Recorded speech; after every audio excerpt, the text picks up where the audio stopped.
one of the most consistently excellent teams in the Rio Grande Valley over the past, forever, and especially over the past half-decade, have been the Sharyland Rattlers. And here to talk about his Rattlers is the head coach of Sharyland High School, is Coach Ron Adame. Coach, how are you?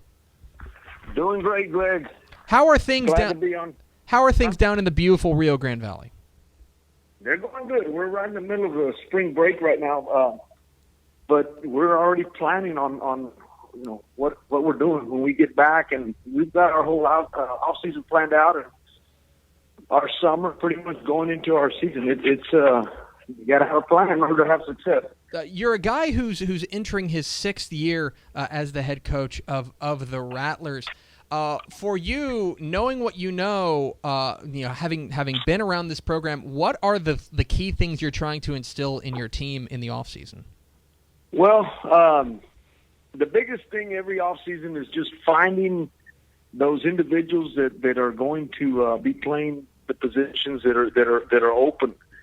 Coming into this year, we've got 4 returners back on offense. We got 2 on defense, and when you look at it, it doesn't seem like much. But last year we only had 2 on each side of the football. So when you compare this year's group heading into the fall compared to last year's, I guess we got a little bit more returning starters coming back. So we're going to be looking at the returning letterman to fill those roles, as well as some of our kids that played on our JV that ended up winning districts. So, we're just getting these guys ready to go and really heading into spring ball. We've had spring ball here for the last 10 years, and we like to break our end of the year kind of knowing, having a good idea, a good picture of who's going to be filling those open slots, those open positions.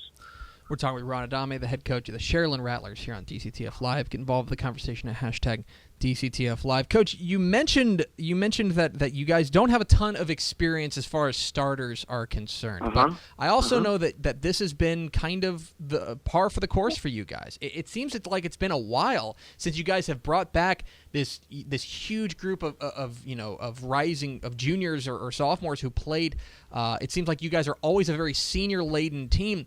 For you as a coach, when you have all these teams that have so many seniors, what does that do for you, and how does that change kind of your philosophy? Well, I think the reason up till now that's happened is that there's been kids that we've gone into years where there's individuals that played their junior year on the JV, and they bought in. They understood that they weren't quite ready to be Friday night players, and so they played their role, getting experience on the JV level. Because we don't like kids standing. We don't want to have 70, 80 kids on the sidelines, or not just on the team. We want them playing. If they're not developing by playing time or through playing time, then we kind of feel that we're dropping the ball there. So some of those kids that played JV ball in the past as juniors, they bought in. When they became seniors, they were ready for the starting roles. And I think that was more the case when we were back as a one high school town or district. Now, we've got a lot of younger players. We're excited about our sophomore group, and we're going to be the first ones to admit that we're not afraid to play a sophomore or a junior. It just so happens to be that, the way the dust settles through the course of the year or heading into the season, it's usually those seniors that are filling those roles. One of the guys I know you're happy to have back is your star wide receiver, Edgar Alanis. 53 catches, 930 yards, 9 touchdowns. You talk about Friday night players. This seems like a true, proven Friday night player. Right. Heading into last season, we kind of had an idea of what Edgar can do, what he was capable of. And we're talking about a multi-sport kid. We're real high on encouraging our kids to not just play football, but, play basketball. He does basketball. He does track. He does soccer.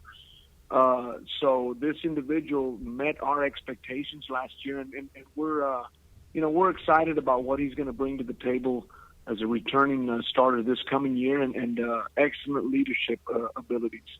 Excellent leader in the locker room. Another guy on the other side of the ball, you mentioned you're going to be a relatively, as far as starters are concerned, inexperienced defense, but you bring back Andres Thomas in your secondary, a guy who's maybe a little bit undersized, but boy, it seemed like he just made plays whenever you needed him to. How important is he to the success of your defense this year? Andres is an individual that came in as a ninth grader, had never played football before.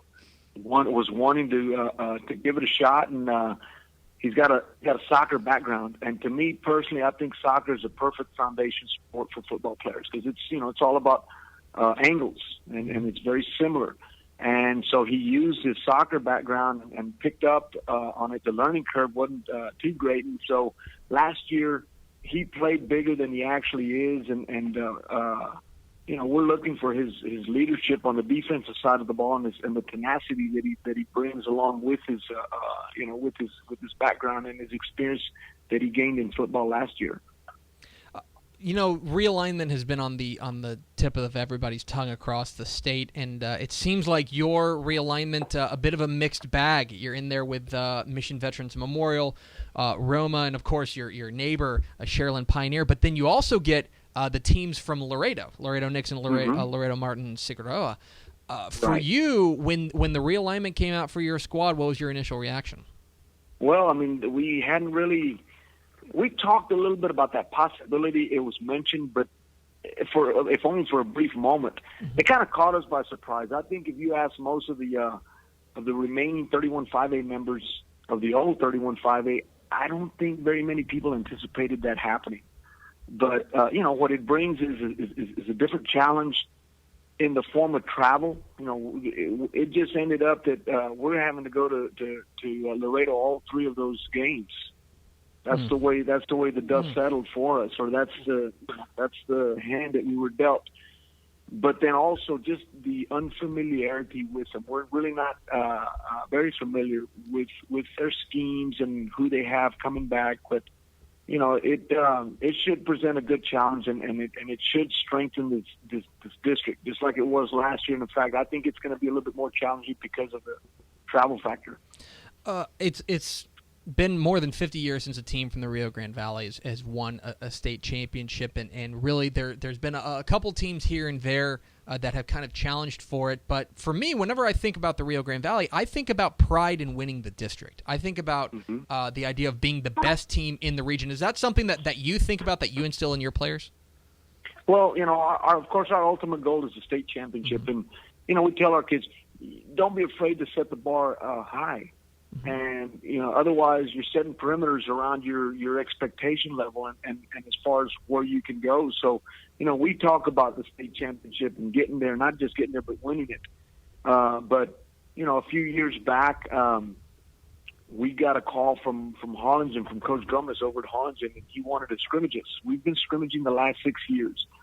But 6 years ago, he called and he said, the only way that we're going to be able to compete with the San Antonio teams and the Corpus Christi teams and the teams throughout the state is to play each other and to play the better teams, play the out-of-valley teams. And, I think that mentality, once you start facing that level of competition, you rise to that certain level of play. If you're not used to playing that type or that caliber of team, then when you do, guys are going to be awestruck, or it's going to be it's going to be a learning experience at that particular time. So in order to prepare to get to that top-notch level of playing those programs, you've got to schedule them in the off-season and hope that the mentality of the kids in your program are where they need to be as far as reaching for the highest level, which is the state championship.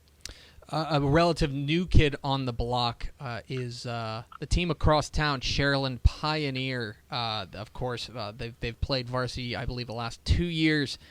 Can you sense a budding rivalry there? Well, I mean, it's a friendly rivalry. I mean, I think that the longer the years go on from the split, you're going to have kids that may not necessarily know each other. Last season and the season before, those kids were teammates. They traveled on the same buses. They shared the same locker room. So there's a lot of friendship. Last year or 2 seasons ago, this past season, same thing. Those seniors, they played as freshmen together. I would anticipate this next coming year there's going to be more of a rivalry. But I think the rivalry is something that as coaches, we tell our kids, look, guys, the game's is meant to be played hard. There are opponents that one particular night we're going to be rooting for them any other night, but night that we play them, then we've got to take care of business. But once the game's done, then we're from the same district. We're brothers from the same district. So, I mean, I don't think it's one that's real fierce as far as like extracurricular, super aggressive play. But I think once the whistle ends and the game ends, we'll spend time talking to both kids, both teams, and we'll pray together. And I mean, I think that's showing great sportsmanship, and it's an example that the people in our community are following. He is Ron Adame. He is the head coach of the Sharyland Rattlers. Coach, thank you so much for your time, taking some time off of your spring break. I know it's well earned, and good luck in spring ball. Thank you so much, Greg. Have a great day.